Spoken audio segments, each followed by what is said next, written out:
বগুড়ার কাহালুতে স্ট্রবেরি চাষে শফিকুল ইসলামের সাফল্য। তথ্যচিত্রে আল মামুন তালুকদার, বগুড়া জেলা প্রতিনিধি। বগুড়ার কাহালু উপজেলার আখরাইল গ্রামে স্ট্রবেরি চাষ করে সাফল্যের নতুন দৃষ্টান্ত স্থাপন করেছেন কৃষক শফিকুল ইসলাম। প্রথমে পরীক্ষামূলকভাবে 40% জমিতে স্ট্রবেরি চাষ শুরু করেন তিনি। পরিশ্রম, সঠিক পরিচর্যা এবং উপযুক্ত আবহাওয়ার কারণে এবার তিনি পেয়েছেন আশাতীত ফলন। ভালো উৎপাদন ও বাজার মূল্য সন্তোষজনক হওয়ায় লাভবান হয়েছেন শফিকুল ইসলাম। এই সাফল্যে অনুপ্রাণিত হয়ে চলতি মৌসুমে তিনি চাষের পরিধি বাড়িয়ে 60% জমিতে স্ট্রবেরির আবাদ করেছেন। স্ট্রবেরি চাষি শফিকুল ইসলাম জানান, গত বছর ফলন ভালো হয়, উল্লেখযোগ্য লাভ হয়েছে। এবছরও আবহাওয়া অনুকূলে থাকায় ফলন ভালো হচ্ছে। আশা করছি আগের চেয়ে বেশি লাভ করতে পারবো। কাহালু উপজেলার আখরাইল গ্রামে শফিকুল ইসলামের এই উদ্যোগ অন্যান্য কৃষকদেরও নতুন করে উদ্বুদ্ধ করছে।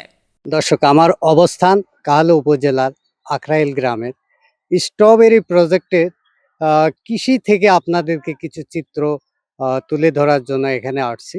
তো আমি আল মামুন তালুকদার, এটিভি সংবাদ, কাহালু, বগুড়া। সঙ্গেই থাকুন।